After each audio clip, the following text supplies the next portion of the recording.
Hablar de la mitocondria es bastante complicado.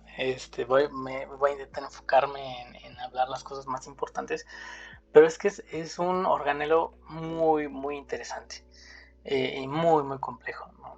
Este organelo está especializado en la oxidación de metabolitos para la producción de ATP. Es la fábrica energética de nuestra célula, ¿no? A microscopio electrónico lo vamos a ver así como una especie de gusanito. No siempre va a ser así como de forma basilar o helicoidal, sino muchas veces algunas van a poderse ver circulares o de diferentes formas, pero lo que es muy característico para detectar muy fácilmente a las mitocondrias es que tiene una doble membrana y dentro de ella se ven pequeñas líneas que las conocemos como crestas. Entonces ahí tiene membrana externa, membrana interna. En la interna es donde se ven estas crestas. Otra curiosidad de estos es que normalmente estas, eh, estas estructuras de las mitocondrias y el retículo endoplásmico, sobre todo, se consideran que son altamente eosinófilas. Entonces, por eso en algunas células, por ejemplo, estas son células de los conductos renales, que tienen una alta cantidad de mitocondrias y una alta cantidad de retículo endoplásmico liso. Hay una gran concentración de eosina y por eso se ven muy, muy teñidas de este color como rosa que nos da la eosina. Y no tan teñidas, por ejemplo, de este color más violeta de la hematoxilina, ¿no? Que tiene los núcleos, que tienen los ribosomas.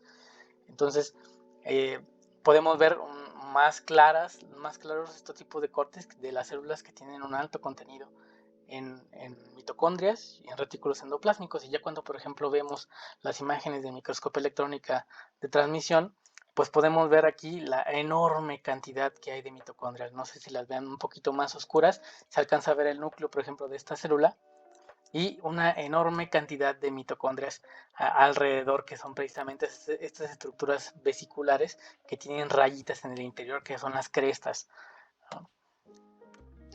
Bien, entonces vamos a hablar un poquito de la teoría de endosimbiosis. La endosimbiosis, pues básicamente es un concepto que se retomó hace relativamente poco tiempo, hace unos 30 y tantos años, donde endo dentro viene de simbiosis, juntos, vivir juntos, o no, alguien que vive junto y dentro de ti, ¿no? Entonces, precisamente las conceptualizaciones que tenemos de la mitocondria como que en un principio era una bacteria que fue fagocitada, pero no digerida, sino que alcanzó a sobrevivir dentro de una célula primordial y fue especializándose y especializándose hasta incluso ser indispensable en la célula, ¿no?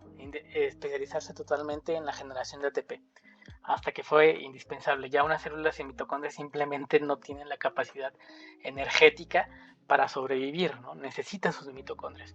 A ese grado de endosimbiosis tan grande ya la tenemos. Y precisamente una de las personas que retomó esta idea y trajo esta idea para explicar la evolución de la mitocondria fue la doctora Lynn Margulis, que por cierto tuvo un gran afecto a México. Vivió en México por algún tiempo y hizo amigas con muchos de los investigadores mexicanos de citología y de microbiología. Eh, hay conferencias muy buenas acerca del trabajo de la doctora Margulis.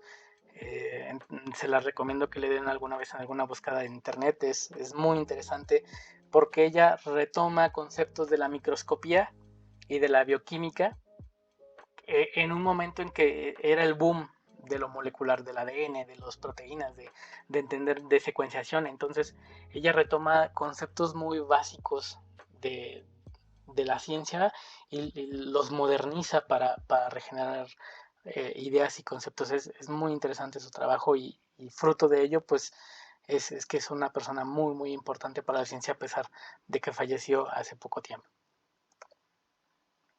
Bien, entonces las estructuras importantes de la mitocondria, como lo vemos aquí en esta imagen, son varias, ¿no? Y puntos importantes que se tienen que tomar en cuenta, ¿no? Y como vimos, tiene una doble membrana, este, la membrana externa y la membrana interna, en la cual van a estar las crestas. algo muy importante y por lo cual se dieron cuenta que realmente parece ser una bacteria que entró a una célula, es que tiene su propio material genético, tiene ADN, ¿no? Incluso tiene sus propios ribosomas, como aquí se ven estos puntitos que son ribosomas. Entonces, ahí mismo se hace la replicación de su ADN. La replicación o la reproducción de mitocondrias es totalmente ajena a la replicación celular o a la bipartición celular. Entonces tiene como su propio ritmo de reproducción y son muchas las características que son muy interesantes de ello, ¿no? Y en las crestas o en esta precisamente en la membrana interna de la mitocondria es donde se dan las reacciones para la producción de ATP, ¿no? Por unas partículas o un complejo enzimático que les voy a poner algunos videos para que lo entiendan un poquito mejor, que se llama ATP sintasa, que parece como una turbina cuando está generando ATP. Y la parte interna dentro de la membrana interna se le conoce como matriz.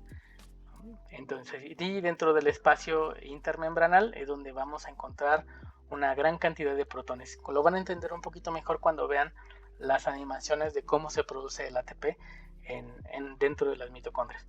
Entonces, su función principal de las mitocondrias va a ser que forma parte, dentro de ella se lleva a cabo parte del ciclo de Krebs, lo van a entender mucho mejor en bioquímica, y de la beta oxidación, o sea, la oxidación de ácidos grasos para producir energía.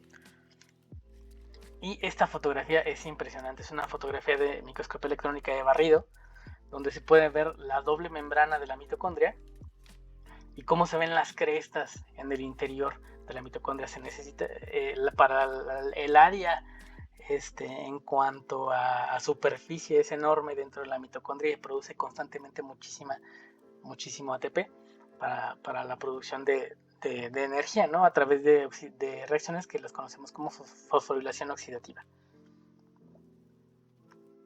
Bien, y es necesario hablar muy poquito de metabolismo, pero nada más es para retomar los conceptos y que vayan otra vez agarrando ritmo.